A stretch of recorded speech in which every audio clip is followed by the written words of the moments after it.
Boa noite, pessoal, tudo bem? Hoje eu vou iniciar com vocês uma série de aulas que vai falar a respeito de máquinas elétricas. Meu nome é Haroldo, eu sou engenheiro eletricista com pós-graduação em Engenharia de Segurança do Trabalho. Eu já atuei em várias empresas na área de manutenção e atualmente eu trabalho com projetos, tá? Eu trabalho com projetos em ferrovias. Vamos iniciar a aula? Então, o objetivo da nossa aula, desta de hoje, realizar uma definição introdutória sobre motores elétricos, explicar o funcionamento dos motores assíncronos trifásicos. Então, eu vou fazer uma abordagem teórica sobre o eletromagnetismo e eu também vou iniciar com um exemplo de aplicação de um motor. Tá? Então, a gente vai ver que dentro da área de eletromagnetismo, eu tenho diversos tipos de motores para diversas aplicações. Tá? Vou fazer a introdução em um, somente para a gente despertar curiosidade no tema. Então, o conteúdo a ser abordado vai ser a origem de máquinas elétricas, tipos de motores elétricos, sistemas de corrente alternada trifásico, motor assíncrono trifásico, perdas no motor, tipos de ligação em motores assíncronos e as características de ligações em motores assíncronos. Então, da onde se deu, né? Como surgiram as máquinas elétricas? Então, elas surgiram em 1832, né? Então, há muito tempo atrás, com o físico Michael Faraday, que mostrou que uma força eletromotriz é gerada em uma bobina de N espiras quando é submetida a uma variação de fluxo magnético em seu interior. Então, o que ele está falando? Que quando eu tenho um movimento relativo de um condutor elétrico ou linhas de campo, né, por exemplo, um ímã, tá, ou uma bobina, né, eu gero naquele elemento que está sofrendo a movimentação, seja ele o cabo, né, o condutor de cobre, quando ele corta as linhas de campo, surge nesse condutor uma tensão elétrica. Então tem uma equaçãozinha aqui, né, que eu deixei no slide, que ele mostra o quê? O número de espiras, a tensão gerada, que é o E, ela vai ser igual ao quê? O número de espiras vezes a variação de fluxo no tempo. É isso que ela está dizendo para a gente, né? Esse desenho do lado aqui mostra isso daí, né? Então, quando eu aplico uma tensão no enrolamento, eu gero linhas de fluxo nesse enrolamento e essas linhas, elas vão estar atravessando o condutor. E quando atravessa o condutor, gera nele uma tensão elétrica. A gente pode ver aqui a variação da agulha, né, do galvanômetro, tá? Normalmente, em máquinas elétricas, obviamente, eu não vou ter somente uma espira, tá? Em motor elétrico, eu tenho muitas espiras, né? Muitas espiras. Então, o que vai acontecer? Eu tenho uma relação chamada volt-espira, tá? Então, para cada volta, né, que eu fizer no meu enrolamento, eu vou adicionar uma parcela de tensão na minha máquina. Olha, então, origem das máquinas elétricas. Então, o que a gente está vendo aqui? O movimento relativo de um ímã e uma bobina. Então, quando eu gero variação de fluxo de um campo magnético qualquer com relação a um condutor, eu gero nesse condutor uma tensão elétrica. Por que eu estou gerando variação de fluxo? Porque o ímã, né, a distribuição das linhas de campo nele, ela é desproporcional no espaço. Tá? Então, como eu estou fazendo movimentos relativos do ímã com relação à bobina, eu gero variação nessa bobina e vai acabar desenvolvendo, né? Isso aí é um estudo empírico, tá, pessoal? Que foi observado, né, por Oerest primeiro, tá? E depois ele foi expandido por Michael Faraday, né? Que quando eu tenho um movimento relativo de um ímã com relação a um condutor ou de uma corrente elétrica com relação ao ímã, eu gero forças, tá? Forças variáveis, né? Então, para esse exemplo aqui que vocês estão vendo, a movimentação mecânica, né, dessa mão segurando esse ímã, ela gera variação de fluxo no condutor, que vai gerar uma tensão elétrica. Então, tá aqui, ó. Basicamente, pessoal, quando a gente fala em máquinas elétricas, eu tenho dois efeitos. Um efeito gerador e o efeito motor. Tá? Então, vamos analisar primeiro essa figura do lado superior aqui, né? Deixa eu puxar minha câmera aqui para o lado, uma posição que fique melhor para visualizar. Então, o que a gente está vendo aqui? Eu tenho uma energia mecânica fornecida na ponta do eixo. O que é essa energia mecânica, pessoal? Por exemplo, uma mão, né, uma manivela, posso estar girando, pode ser aquela roldana dos ratinhos, né? Coloco um ratinho ali e coloco um eixo, né, naquela roldana e faço o ratinho correr. Então, o que vai acontecer? Eu vou gerar um movimento relativo. Então, aquela força ali que eu tenho na roldana, quando ela é aplicada nessa espira, ela vai gerar um movimento mecânico relativo ao ímã, né? As linhas de fluxo. Então, o que acontece nesse momento? Ele gera uma tensão elétrica, tá? Ou seja, o efeito gerador, ele surge quando uma espira singela, né? Ou muitas espiras, tá? Cortam linhas de fluxo, de acordo com os estudos de Michael Farley, tá? Para esse exemplo específico aqui, o que está demonstrando? Que a tensão gerada ela é transportada através de anéis, né? Anéis de cobre, tá? Condutores e anéis, para uma outra espira. E essa espira ela vai ter uma circulação de corrente X. Tá? Vai ser de acordo com o gerador, né? Então, essa corrente vai gerar na espira um campo magnético. E a interação de forças entre o campo magnético que é gerado na espira e o ímã vai gerar o movimento do motor. Então, em uma única figura aqui, né, a gente consegue visualizar dois fenômenos. Um fenômeno de geração e um fenômeno de utilização de energia. Então, quando a gente fala, por exemplo, em alimentação elétrica, né, a energia das nossas casas, o conceito de uma hidrelétrica é bem similar ao que a gente está vendo aqui, né? E o motor ele está representando uma carga, poderia ser uma lâmpada, poderia ser qualquer outra coisa, mas como a nossa disciplina é de motores, eu elucidei com uma máquina elétrica, né? Então pode ser um motor assíncrono trifásico, pode ser um motor de corrente contínua, é um motor. Obviamente que o tipo de tensão que é gerada aqui no gerador é uma tensão alternada, tá? Ou seja, ela varia ao longo do tempo, porque o movimento que eu tenho da espira com relação ao ímã não é uma constante, né? Ele é um movimento variável. Por ser um movimento variável, eu gero também uma tensão variável. Então, o tipo de tensão gerada está relacionada com o movimento que eu tenho do elemento condutor com relação a um campo magnético. Deixa eu ver aqui, deixa eu mudar minha câmera de novo para ficar melhor para a gente observar, né? Vamos lá. Então, em termos construtivos, as principais partes da máquina são o rotor e o estator. O rotor, pessoal, ele representa a parte girante da máquina, então é aquilo que você vê. Então, quando eu ligo, por exemplo, um ventilador, eu vejo pás girantes, tá? Então, é aquilo que eu estou enxergando. O estator é a parte que fica parada, ele é a parte estática, aquilo que você não está enxergando. Então, em um ventilador, eu tenho uma carcaça. Dentro dela, eu tenho uma série de bobinados que fazem o quê? Geram campos magnéticos e induzem nesse elemento que nós chamamos de rotor para poder fazer as pás girarem. E aí você consegue enxergar aquele movimento relativo, né? Circular que a gente tem quando nós ligamos o ventilador, a gente sente o vento. Né? Então, a potência do motor está relacionada com a quantidade de vento ali, né? De circulação de ar que eu tenho no ambiente. Em termos de enrolamentos, né? Então eu tenho lá, enrolamento da armadura. O que é enrolamento da armadura? Utilizado para se referir a um enrolamento ou grupo de enrolamentos que conduzem corrente alternada, mesmo quando o motor é alimentado em corrente contínua. Tá? Então o que acontece aqui? O enrolamento da armadura é aquele que vai gerar o campo magnético, aquele que vai induzir, né, uma tensão no meu rotor. Tá? E o enrolamento de campo, olha lá, é uma alimentação de forma a criar uma fonte primária de fluxo aplicado, geralmente em máquinas de corrente contínua ou máquinas de corrente alternada síncronas. Né? Então, o que acontece com o enrolamento de campo? Qual a diferença entre eles?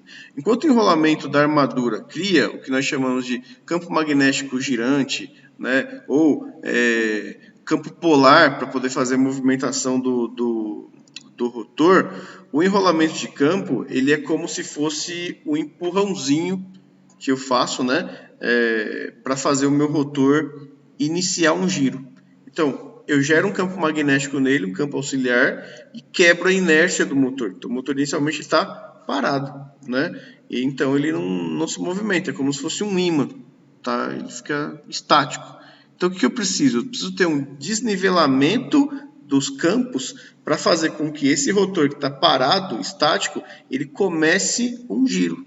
A partir do momento que ele começa o primeiro giro, eu tenho interações de campos, tá? Que vai fazer o meu rotor aumentar a velocidade gradativamente e mantendo sempre o enrolamento de campo ali como uma fonte auxiliar de força, né?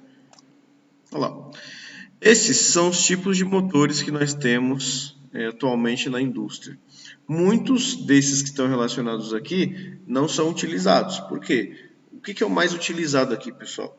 Motor assíncrono trifásico, tá? Que é essa linha de baixo que a gente está vendo aqui. Deixa eu ver se a minha imagem não está tampando aí. Vou colocar mais aqui para o ladinho. Então, o motor assíncrono trifásico. E quais são os tipos que nós temos? O motor de gaiola e o motor de anéis. Por que ele é o mais utilizado? Pelo custo, né? Primeiro, ele é um motor de construção simples, robusta, de baixo custo. Ele é aplicado em máquinas, né? Muitas das máquinas que nós temos para a produção de diversos bens, máquina de corte, dobra de papelão, máquinas operatrizes, elas utilizam esse tipo de motor. Porque também eu tenho circuitos auxiliares, né, que permitem que eu faça um controle mais assertivo do movimento dele, tá? Não que para os outros motores eu não tenha, tem também, porém o custo é mais elevado. Então, industrialmente, ele é o mais utilizado. Mas nós temos outros também, né? Por exemplo, motor síncrono aqui, ó. Motor de ímã permanente, tá? Polos salientes, polos lisos, né? Ó. Entre os monofásicos, ó, temos lá o motor assíncrono, né? Que aí pode ser de gaiola de esquilo ou rotor bobinado, tá? Que aí seria o motor de repulsão magnética, né? O gaiola de esquilo nós temos vários tipos, tá? O split phase, o capacitor de partida, tá? O tipo de capacitor de partida, né? Capacitor permanente. Então, capacitor de partida é aquele motor que ele precisa de um desnivelamento de tensão para poder gerar o movimento inicial do motor, e eu tenho uma chave excêntrica que quando esse eixo começa a rodar, ela abre e desconecta o motor. Tá? E o capacitor permanente é o que vai estar permanentemente ali, né, gerando uma defasagem elétrica para poder fazer o motor girar. Motores de corrente contínua. Então, eu tenho, dentre os motores CC, tá, que vão ser muito explorados nesse curso aqui, nós temos diversos motores de corrente contínua. Eu estou colocando alguns tipos aqui, né? A gente vai ter motor de passo, que não está relacionado aqui também, um motor de corrente contínua, tá? E outros tipos de motores, tá? Então, conforme a gente for avançando na disciplina, eu vou detalhando cada um deles. Então, motor CC, ó. Excitação série, excitação independente, excitação compound, ímã permanente. Qual que é a maior questão, pessoal, do motor em corrente contínua? Quando eu alimento ele simplesmente gira, né? Eu não tenho um controle nenhum sobre ele, tá? Ele tem um ímã permanente, eu aplico ali uma tensão em corrente contínua nele, né? E eu tenho anéis coletores que vão fazer ele ficar girando, tá? Constantemente, sem parar. Como é que eu faço, então, para controlar uma velocidade de um motor desse tipo? Eu vou ter que aplicar técnicas de controle eletrônico, um PWM, né? Um controle reostático, tá? Então, eu tenho técnicas para fazer o controle da velocidade desse motor. Chaveamento mecânico, que não, na minha opinião, não é o mais recomendado, né, hoje em dia, tá? Depois do advento do transistor, né, a gente faz o controle com a ponte H ali, fazendo um acionamento, a pessoa não vê. Se eu utilizar um controle eletromecânico, eu vou escutar barulho, né? Ele vai ficar batendo, são relés, vai ficar acionando de tempos em tempos, né? De um ciclo permanente, tá? E isso incomoda, né? Existia isso no passado. Então, quando eu pego, por exemplo, a área de ferrovias, né? Eu tenho salas técnicas em que eu tenho relés, tá? Que são muito robustos e que eles fazem esse tipo de controle. Então, eles chaveiam, né, de acordo com uma programação que nós chamamos de lógica de contatos. Antigamente não tinha um controle microprocessado, né? Em 1921, imagina, entendeu? Não tinha um controle microprocessado. Então eu era obrigado a criar uma lógica de contatos que injetasse um certo sinal chaveado em um motor, por exemplo, para controlar a velocidade dele. Tá? Existiam dispositivos eletromecânicos, eles eram criados especialmente para fazer esse balanceamento, né? Então, o chaveamento era feito por mola, entendeu? Então, a gente vê molas dentro do dispositivo que fazia o controle do chaveamento da tensão. Então, quanto mais rápido, quanto menor o ciclo, né, de chaveamento da tensão, maior era a velocidade desses elementos. Era uma coisa muito interessante. Bem, o nosso sistema elétrico, pessoal, o fornecimento elétrico para indústrias e residencial, ele vem por meio do sistema trifásico, tá? Então, o que acontece aqui no sistema trifásico? Ele é um gerador composto por 3 bobinas. Deixa eu tirar aqui a minha câmera, vou colocar para o lado aqui para vocês enxergarem melhor. Composto por 3 enrolamentos aqui, né? E ele gera essa defasagem de tensão. Olha só como é o formato de onda no sistema trifásico, tá? Então eu tenho lá o ciclo de 360 graus, né? Que é um giro completo da minha máquina. E eu tenho uma defasagem elétrica de 120 graus elétricos. Né? Então, o posicionamento dos polos do motor em relação àquele giro, né, do dispositivo mecânico que a gente viu lá na lei de Faraday, ele está mecanicamente distribuído em 120 graus. E ele gera esse tipo de sinal aqui, o sinal senoidal trifásico, tá? Que é muito utilizado em motores de corrente alternada, que é utilizado para alimentar, né, indústrias, edifícios, tá? Escolas, né? Laboratórios, entendeu? Não? E aí o que acontece? Ele, de acordo com a utilização, eu tenho que fazer um tratamento desse sinal. Tem máquinas que aceitam a injeção de corrente trifásica sem fazer nada, né? Então simplesmente eu ligo o trifásico, por exemplo, o motor assíncrono trifásico. Eu ligo esse tipo de tensão nele, né? Esse tipo de forma de onda, né? E ele já começa a girar. Mas eu tenho motores que não aceitam, tá? Então eu tenho que fazer uma retificação, eu tenho que criar meios para que eu remodele esse sinal, transforme ele, por exemplo, em um sinal de corrente ou tensão contínua, que é o caso das máquinas CC, tá? Máquina de corrente contínua. Então, esse slide aqui eu coloquei só para a gente ter uma noção, né? Que eu não sei exatamente qual que é o conhecimento que vocês têm trabalhado até esse momento. Então, só para vocês entenderem que o motor, ele é uma carga.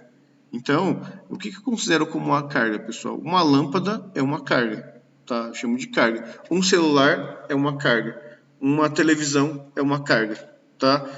Uma máquina de lavar é uma carga. Ou seja, coisas que eu ligo na rede elétrica são cargas, tá? E para essas cargas funcionarem, eu preciso de um padrão de alimentação elétrica. Então, aqui eu estou representando um padrão de alimentação elétrica, que é um padrão trifásico, que é utilizado no nosso país e no mundo inteiro.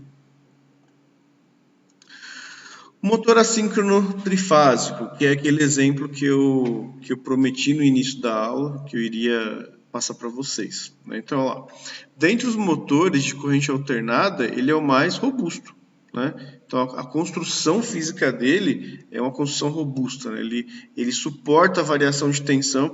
Quando eu tenho variação de tensão na rede elétrica, praticamente o motor não sente, né? Porque ele é dimensionado para suportar, tá, oscilações da rede elétrica.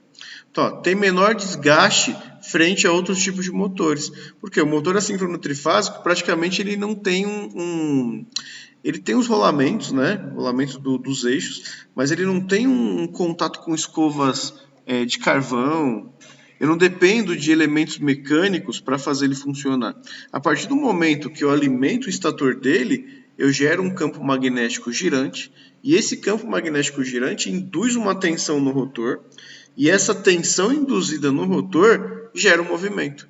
Então eu não tenho um atrito, né? Eu tenho interação de campos magnéticos. Tá? O único atrito que eu tenho são nos mancais, os rolamentos que fazem o apoio do motor. A gente vai ver mais para frente, tem uma figura do motor físico, né? E vocês vão entender melhor o que eu estou falando. Então, não exige o uso de escovas e comutadores. Então, eu já acabei de falar sobre isso, né? Então, como eu não dependo de um contato físico entre o estator e o rotor, eu não tenho necessidade de alimentar o meu rotor com escovas, né? Por exemplo, furadeira elétrica. Furadeira elétrica ela utiliza escovas de carvão, tá? Motor de arranque de carro. Motor de arranque utiliza escova de carvão. Muitos deles, né, utilizam escova de carvão. Tá? E eu tenho outras máquinas também mais antigas que elas utilizavam essa tecnologia. Então, a escova de carvão ela tem uma molinha, né? É uma mola que ela cria uma pressão interna, ela cria um contato elétrico, porque o carvão é condutor também, né?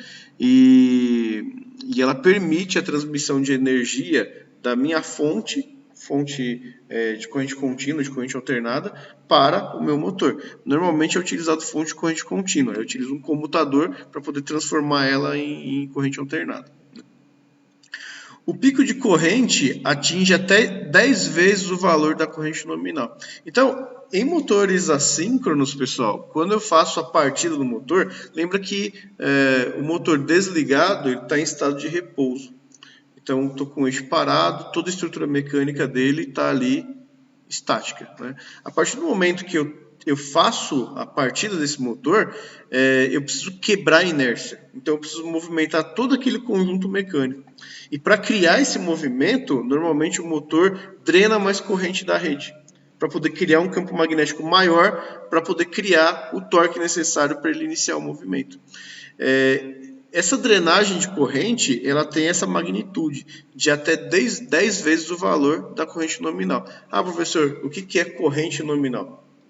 Suponha que o motor trabalha em operação normal, ligado, drenando 10 amperes. Tá? O funcionamento normal dele em 10 amperes é o que nós chamamos de nominal. Quando eu faço a partida desse motor, ele pode chegar a 100 amperes, porque é 10 vezes esse valor de nominal. Ou seja, se a gente for observar, é um motor, 10 amperes é um motor pequeno, né? Ele drena uma corrente baixa, tá? Mas quando eu faço a partida dele, ele chega a 100 amperes. Se eu tiver 10 motores, eu vou drenar 1000 amperes da rede. Então isso é uma corrente gigantesca, né? É a corrente que um trem drena. Tá? Um trem, quando ele está em movimento, ele drena 1000 amperes. Né? Então imagine a magnitude, imagine uma fábrica, né, que tem muitos motores, uma fábrica em uma região residencial mesmo. Vamos supor que tenha lá uma fábrica, por exemplo, igual a Nestlé, né, que fica ali em Diadema, ela está em uma área parte industrial e parte residencial. Se eu fizer a partida de todos os motores da Nestlé simultaneamente, tá, sem ter um método de controle, né, até com método de controle também drena uma alta corrente, mas sem método de controle nenhum, que é o que eu estou expondo aqui para vocês, ele drenaria uma corrente altíssima, de uma magnitude tal que uma subestação de energia elétrica poderia entender momentaneamente que eu tenho um curto naquela região, um curto-circuito, que vai drenar uma corrente altíssima.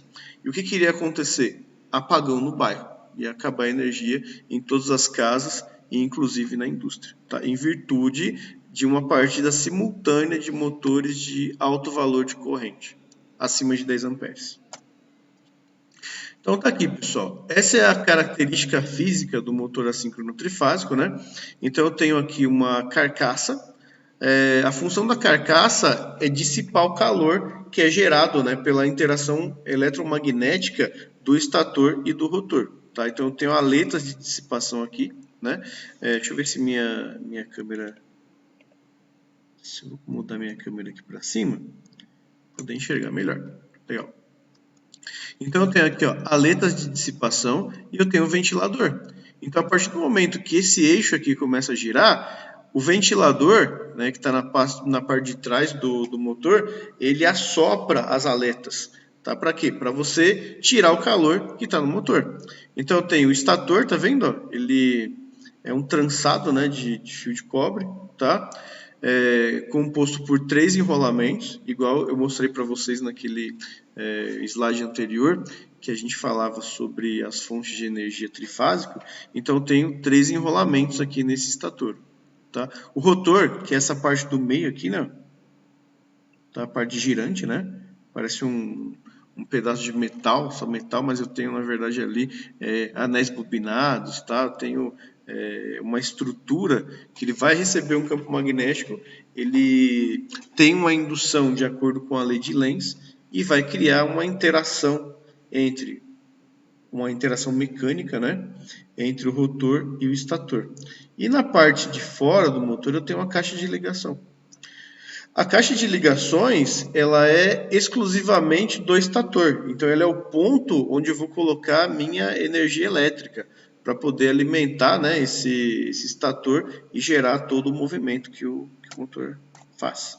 Então, por fora, se ele está aberto, ele tem essa cara aí, né?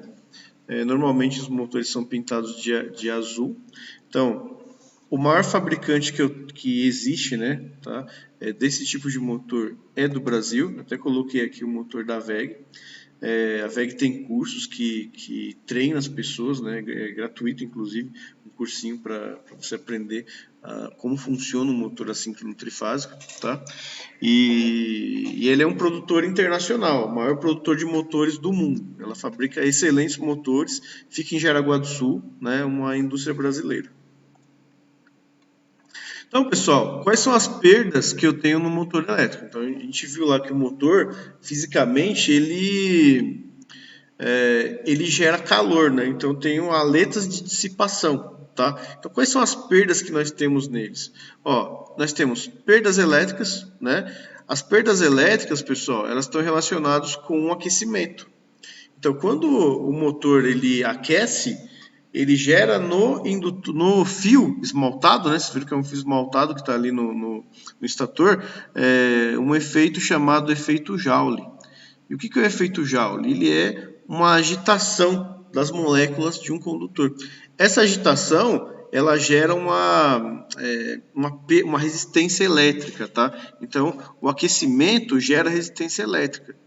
Quanto mais resistência elétrica, menor a minha corrente. Menor a minha corrente, eu perco torque. Então, é uma cadeia, né?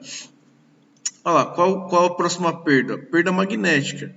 Então, quais são as perdas magnéticas que a gente tem? Como é que eu faço para magneticamente, né, um elemento ele perder força? Por exemplo, se eu tiver um impacto mecânico, vamos supor que eu tenho lá um motor e eu bato uma marreta nele, tá? Aquela pancada, ela vai provocar alterações mecânicas nas lâminas de aço silício do motor, né? Quando eu tenho alteração mecânica, eu tenho perda magnética no motor. Essa é uma delas, tá?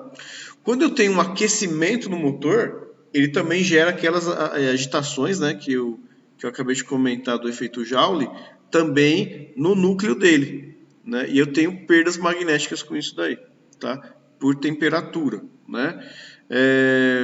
Basicamente é isso, tá, pessoal? Então, as perdas por impacto, as perdas por aquecimento. Porque em um motor, eu tenho outras perdas também, que são as perdas por dispersão. Mas em um motor que ele é produzido industrialmente, já são previstas, né, essas perdas por dispersão. Então, elas são mínimas, tá? O que é uma dispersão magnética? Nós vimos que um ímã, ele tem linhas de fluxo e elas são dispersas no ar. Fisicamente, eu tenho alguns tipos de materiais magnéticos: ferro magnético, diamagnético, paramagnético. Os motores eles são produzidos com metais que são do tipo ferro magnético, tá? Então, por exemplo, o aço silício, que é utilizado aí para fazer motor de indução trifásica, né? Se eu não tiver um núcleo adequadamente projetado para comportar todas as linhas de fluxo que o meu estator gera, eu vou começar a ter linhas que saem desse material ferromagnético, que ele tem a capacidade de conduzir essas linhas internamente. É como se fosse um cano de uma caixa d'água, né? Então, dependendo da minha caixa d'água, eu tenho, e dependendo da tubulação também, né, eu tenho uma capacidade de transmissão de água mesmo, né? Por exemplo, se eu colocar torneiras em linha, né, a partir do momento que eu aciono a primeira torneira e eu vou acionando outras torneiras simultaneamente, eu vou tendo perdas de pressão, né? Então vai saindo menos água para cada pessoa que vai utilizando.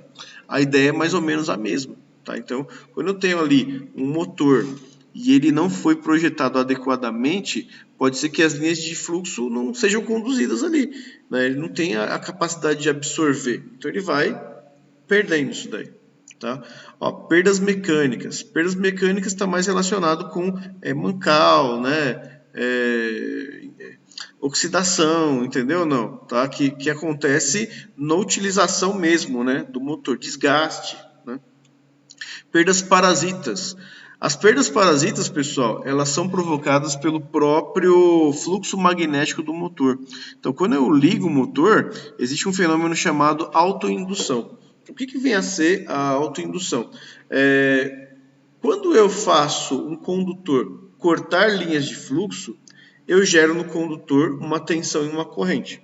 Da mesma forma, um núcleo de um elemento, né, de um transformador, de um motor, quando eu tenho ali, ele é submetido a um campo magnético, eu gero nele uma tensão induzida. Tá? Essa tensão, essa corrente induzida é chamada de perdas parasitas, porque normalmente ela se opõe ao campo que está gerando.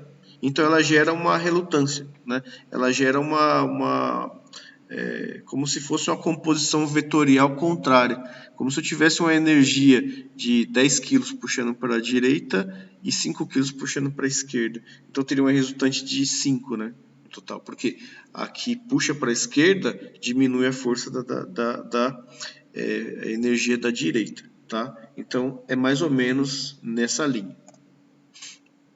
Então tá aqui, gente, ó, as ligações de motores. Ó. O motor assíncrono trifásico pode ser ligado de duas formas.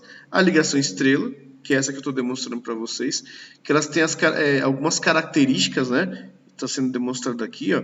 VL, por exemplo, é a minha tensão de linha, que é a tensão que vem da minha concessionária, tá? Então aqui eu tô colocando uma tensão de 380 volts, né? Se eu for observar aqui, analisando, né, dentro da área de eletricidade básica, tá?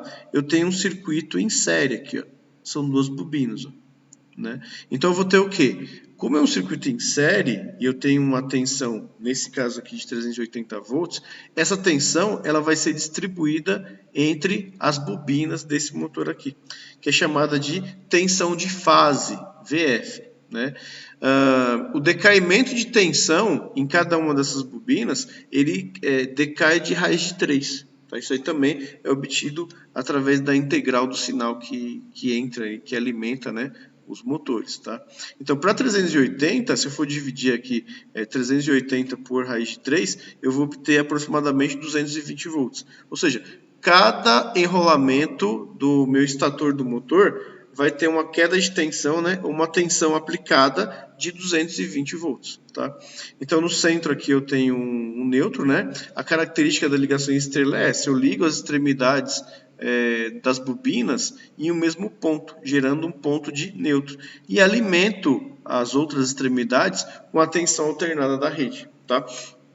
A numeração, pessoal, de um motor de corrente, um motor assíncrono trifásico, ela segue aqui na caixa de ligação, né, essa sequência que a gente está vendo aqui. Ó. Então, 1, 2, 3, 4, 5, 6. Né?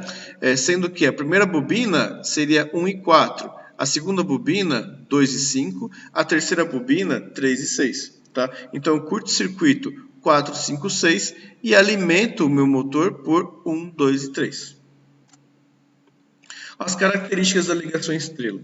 Eu tenho duas tensões diferentes para carga, né? Então, o que ele quer dizer? Que a minha tensão de linha normalmente vai ser maior do que a minha tensão de fase. Ó. A minha tensão de fase aqui, deixa eu ver minha câmera. Opa, ótimo.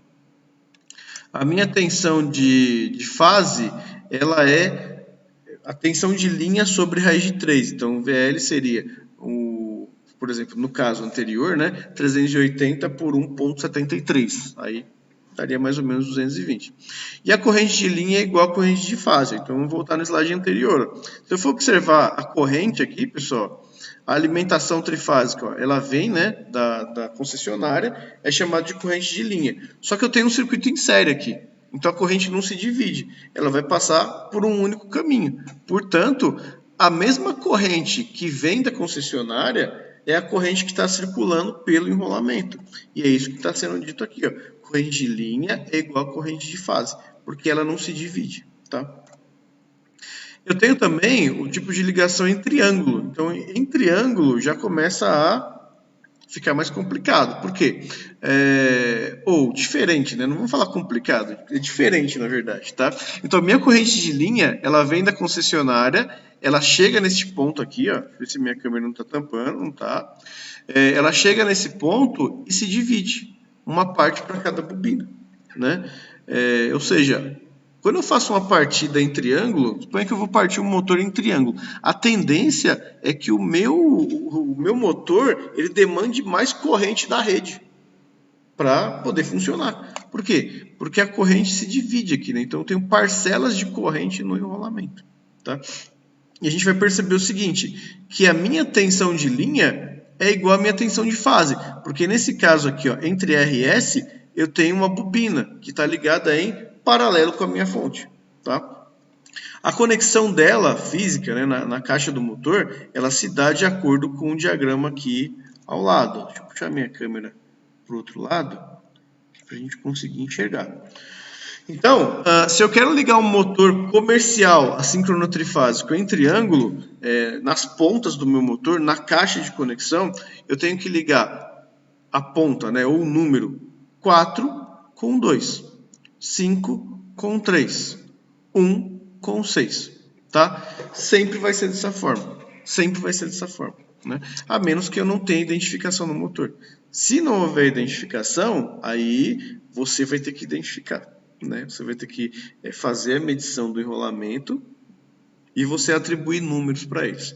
Existe uma técnica para fazer isso daí, não é aleatório. Por quê? Porque eu posso gerar forças magnéticas opostas no meu motor. Isso pode gerar danos no motor, tá? Então, mais para frente a gente vai ver também como fazer a identificação das pontas do motor e como fazer essa ligação. Tudo bem? Ó, características do triângulo. Tensão de linha é igual a tensão de fase. Eu já tinha explicado isso daqui. E a corrente de linha, né? Ó, ela é a corrente de fase vezes raiz de 3. Ou o contrário, né? A corrente de fase seria a minha corrente de linha por raiz de 3. Ou seja, praticamente a mesma coisa da ligação em estrela, né? Só que a ligação em estrela era com tensão. E nesse caso do triângulo é com corrente. Então é o inverso, né? Então, essa é a bibliografia que eu utilizei para poder fazer esse material para vocês assistirem. Eu espero que vocês tenham gostado da aula e foi uma satisfação imensa poder fazer essa apresentação. Muito obrigado.